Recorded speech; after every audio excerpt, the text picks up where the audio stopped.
قرآن مجید کی ایسی صورت جو اپنے سمجھ کر پڑھنے والے کی زندگی میں بڑے گہرے اور مثبت اثرات ڈالتی ہے۔ اس میں اللہ سبحانہ و تعالی نے اتنی برکات رکھی ہیں جو انسان کو چیلنجوں پر قابو پانے اور اپنے مقاصد کو حاصل کرنے کے قابل بناتی ہے۔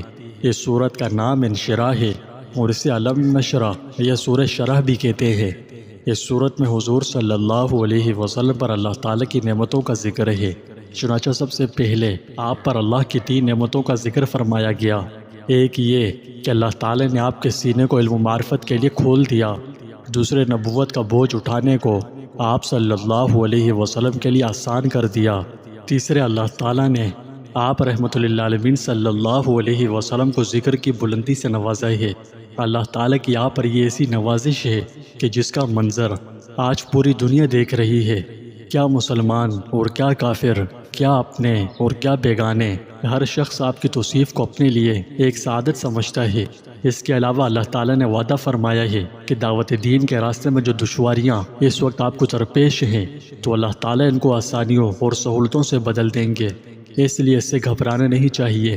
نیز آپ صلی اللہ علیہ وسلم کو تاکید کی گئی ہے کہ آپ اللہ کی عبادت میں مشغول رہیں اور اپنے پروردگار سے اپنا تعلق قائم رکھیں۔ سورہ نشرح قرآن مجید کی مختصر لیکن طاقتور ترین صورتوں میں سے ایک ہے جو انسان پر کامیابی اور خوشی کے دروازے کھولتی ہے۔ یہ مصیبتوں، آزمائشوں، تکلیفوں اور سختیوں سے نکلنے کا راستہ فراہم کرتی ہے۔ اس لیے اگر کہا جائے کہ یہ صورت اپنے قیمتی اسباق سے زندگیوں کو بدل سکتی ہے اور اللہ کے قرب کا سبب بن سکتی ہے تو اسے کہنا کچھ غلط نہ ہوگا، کیونکہ یہ بڑی عجب برکتوں والی صورت ہے۔ یہ غموں کو مٹانے، ہر قسم کے سخت حالات سے نکلنے، تناؤ یا دباؤ میں پرسکون رہنے اور مایوسی کے وقت تسلی کا کام کرتی ہے۔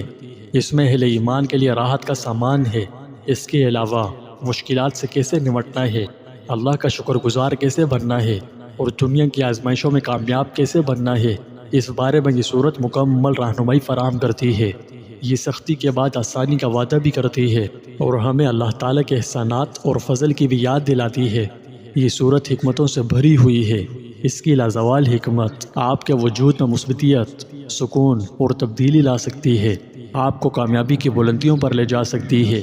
یہ ہمیں اللہ کی منصوبہ بندی اور حکمت پر بھروسہ کرنا، مصیبت کے وقت صبر کرنا اور مایوس کن حالات میں پر امید رہنا سکھاتی ہے۔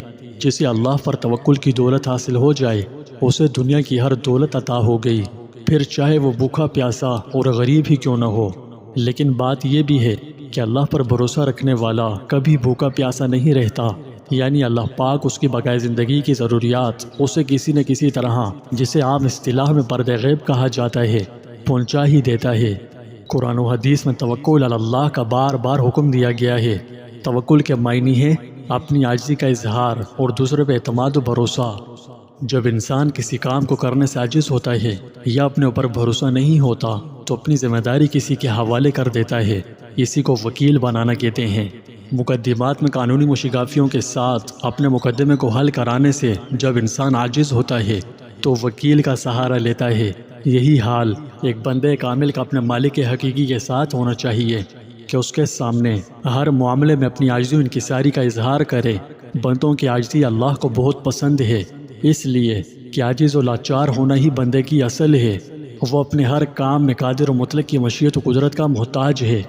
لہٰذا جب بندے مومن اپنے خالق و مالک کی ذات پر مکمل اعتماد کر لیتا ہے اور یقین کامل کے ساتھ اس کی نصرت کا طالب ہوتا ہے تو پھر رب العالمین اپنے متوکل بندے کا وکیل بن جاتا ہے، اس کو کسی بھی لمحے بے یار و مددگار نہیں چھوڑتا۔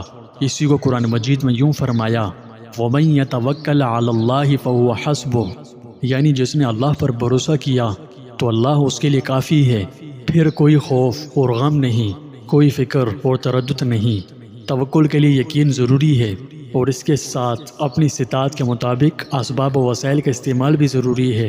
رسول اللہ صلی اللہ علیہ وسلم کو اللہ تعالیٰ نے دشمنان اسلام سے جہاد و قتال کرنے کا حکم بھی دیا، مگر یہ نہیں فرمایا کہ بس اللہ کے نام پر نکل جاؤ، بلکہ یہ حکم دیا کہ درپیش امور میں صحابہ کرام رضوان اللہ علیہ مجمعین سے مشورہ بھی کریں، اور جب مشورے کے بعد کسی کام کا پختہ عزم کر لیں، یعنی تمام ظاہری ذرائع استعمال کریں اور دل میں پکا ارادہ کر لیں، پھر اللہ تعالیٰ کی ذات پر اعتماد کرتے ہوئے وہ کام کریں، خواہ جہاد ہو یا کوئی دوسرا کام۔ لہٰذا ارشاد فرمایا کہ جب عزم کر لیں تب اللہ پر بھروسہ کریں، اس لیے کہ دنیا دار الاسباب ہے۔ یہاں آپ پوچھ سکتے ہیں کہ اللہ نے اسباب کیوں بنائے، اس کے پیچھے کیا حکمت ہے؟ اس کا جواب یہ ہے کہ اللہ تعالیٰ نے دنیا کو دار الاسباب بنایا ہے، اس لیے دنیا میں ہر چیز اسباب کے جھیلوں میں ظہور پذیر ہوتی ہے، اور دنیا کو دار الاسباب اس لیے بنایا گیا کہ دنیا انسانوں کے لیے امتحان و آزمائش کی جگہ ہے، اور دنیا کو دار الامتحان اس لیے بنایا گیا کہ دنیا آخرت کے لیے بنائی گئی ہے، جس کے لیے اس کا دار الامتحان ہونا ضروری ہے تاکہ آخرت میں اچھے اعمال والوں کو اچھا بدلہ دیا جائے۔ تو اسباب ظاہری کا استعمال کرنا وسیلہ و ذریعے کے طور پر ضروری ہے، لیکن ان کو کسی بھی صورت مؤثر تصور کرنا اور ظاہری اسباب ہی پر بھروسہ کر لینا ایمان و توکل کے سخت خلاف ہے۔ اور اگر صرف توکل علی اللہ کا یہی مطلب ہوتا کہ اللہ کی نصرت و مدد پر یقین کر کے بیٹھ جائیں تو پھر سب سے پہلے رسول اللہ صلی اللہ علیہ وسلم اس پر عمل فرماتے اور وسیلے کو استعمال نہ کرتے، لیکن آپ نے ایسا نہیں کیا، اور نہ قرآن کریم نے اس کا حکم دیا ہے، بلکہ دشمنوں کے مقابلے کے لیے پہلے پوری تیاری کرنے کی تاکید فرمائی ہے۔ غزوہ حنین میں مسلمانوں کی تعداد مشرکین طائف کے مقابلے میں 3 گنا زیادہ تھی۔ کفار 4000 تھے جبکہ مسلمان 12000 تھے۔ اس موقع پر مجاہدین اسلام کو اپنی ظاہری تعداد پر اعتماد ہو گیا کہ جب ہم کم ہو کر ہمیشہ ہی فتح یاب ہوتے رہے تو آج زیادہ تعداد میں ہو کر فتح یقیناً حاصل ہو جائے گی۔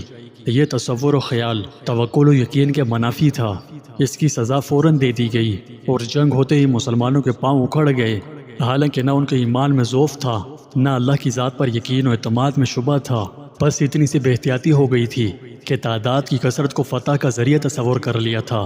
اسی کو اللہ تعالیٰ نے سورہ توبہ کی آیت نمبر 25 میں بیان فرمایا کہ تم کو اللہ نے بہت سے موقعوں میں غلبہ دیا، اور حنین کے دن بھی جبکہ تم کو اپنے مجمع پر غرہ ہو گیا تھا، پھر وہ کثرت کچھ کارآمد نہ ہوئی، تم پر زمین اپنی کشادگی کے باوجود تنگ ہو گئی، پھر تم پشت پھیر کر بھاگے۔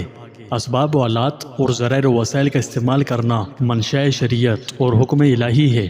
رسول اللہ صلی اللہ علیہ وسلم نے اسباب و وسائل کو اختیار بھی فرمایا اور اس کا حکم بھی دیا ہے، خواہ لڑائی ہو یا کاروبار و تجارت، حصول رزق ہو یا کوئی اور عمل، ہر کام میں دنیاوی اور مادی اسباب کا اختیار کرنا ضروری ہے، لہٰذا جائز و حلال طریقے پر ان سب کو اختیار کر کے استعمال کرنا، پھر اللہ کی ذات پر کامل یقین کرنا کہ اللہ خیر و برکت اور مدد و نصرت کا معاملہ فرمائے گا، توکل علی اللہ کی روح ہے۔ حضرت ابن عباس رضی اللہ عنہ کہتے ہیں کہ رسول اللہ صلی اللہ علیہ وسلم نے فرمایا، میری امت کے 70,000 افراد بے حساب و عذاب کے جنت میں جائیں گے۔ یہ وہ لوگ ہیں جو نہ جادو اور تعویذ کا سہارا لیتے ہیں، نہ بدشگونی لیتے ہیں، اور وہ اپنے رب پر توکل کرتے ہیں، جھاڑ پھونک، گنڈا تعویذ، جادو ٹوٹکا نہیں کراتے، اور ان اسباب پر قطعاً اعتماد نہیں کرتے۔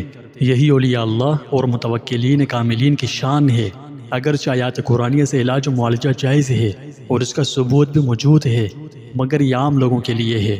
خواص ان اسباب کا سہارا لینا بھی توکل کے منافی قرار دیتے ہیں، اور نہ بدشگونی لیتے ہیں کہ فلاں منحوس ہے، فلاں سعید ہے، فلاں کے سبب ایسا ہو گیا، فلاں کی صورت دے کر دن بھر بیکاری و بیقراری رہی، وغیرہ وغیرہ۔ اللہ کے رسول صلی اللہ علیہ وسلم نے حضرت عبداللہ بن عباس رضی اللہ عنہ کو توکل علی اللہ کی جو تعلیم دی ہے وہی توکل کی روح اور شان ہے۔ حضرت عبداللہ بن عباس رضی اللہ عنہ فرماتے ہیں کہ میں ایک دن رسول اللہ صلی اللہ علیہ وسلم کے پیچھے چل رہا تھا کہ حضرت صلی اللہ علیہ وسلم نے فرمایا، اے بچے، تم اللہ کے حقوق کی حفاظت کرو، اللہ تمہاری حفاظت فرمائے گا، یعنی دنیا و آخرت کی تکالیف سے بچائے گا۔ اگر تم اللہ کے حقوق کی حفاظت کرو گے تو تم اللہ کو سامنے پاؤ گے، یعنی اللہ ہر جگہ تمہاری حفاظت و مدد فرمائے گا۔ جب سوال کرو تو صرف اللہ سے کرو، جب مدد چاہو تو صرف اسی سے مانگو۔ اور سنو، اگر پوری قوم تم کو نفع پہنچانے پر آمادہ ہو جائے تب بھی اتنا ہی نفع پہنچا سکتی ہے جتنا اللہ نے تمہارے لیے مقدر کر رکھا ہے، اور اگر تمام لوگ تم کو کچھ نقصان پہنچانے پر لگ جائیں تب بھی اتنا ہی پہنچا سکتے ہیں جتنا اللہ نے لکھ دیا ہے۔ قلم اٹھا لیے گئے اور صحیفے خشک ہو گئے، یعنی قضاء و قدر کا فیصلہ ہو چکا ہے، اس میں تبدیلی نہیں ہو سکتی۔ بابا فرید الدین گنج شکر رحمۃ اللہ علیہ توکل کے بارے میں فرماتے ہیں کہ عاقل شخص وہی ہے جو دنیا کے تمام معاملات میں اللہ پر توکل کرتا ہے۔ توکل کی تشریح اس طرح کی ہے کہ متوکل کے ایمان میں خوف و رجا اور محبت ہو، خوف سے گناہ ترک کر دے اور رجا سے اللہ کی اطاعت کرے اور محبت سے اللہ کی رضا کے لیے تمام مکروہات سے باز رہے۔ اللہ کی ذات پر توکل و یقین سے دل کو تقویت حاصل ہوتی ہے، صبر و قناعت پیدا ہوتا ہے اور دنیا سے بے رغبتی پیدا ہوتی ہے، مال و دولت اور جاہ و منصب کی حرص سے نجات حاصل ہوتی ہے، پھر نہ طلب جا رہتی ہے، نہ خوف مخلوق، نہ کسی سے شکوہ ہوتا ہے اور نہ کسی سے خطرہ باقی رہتا ہے، نہ مل جانے کی لالچ ہوتی ہے، نہ چھن جانے کی فکر یا ڈر لاحق ہوتا ہے، اور یہی سکون قلب ہے جو متوکلین کو حاصل ہوتا ہے۔ اس لیے ہمیشہ اللہ پر بھروسہ رکھیں، اس سے بہتر کی امید رکھیں، اور جب مشکلات یا رکاوٹوں کا سامنا کرنا پڑے تو مایوسی کا شکار نہ ہوں اور نہ ہی شکایت کریں، کیونکہ یہ اللہ کو سخت ناپسند ہے۔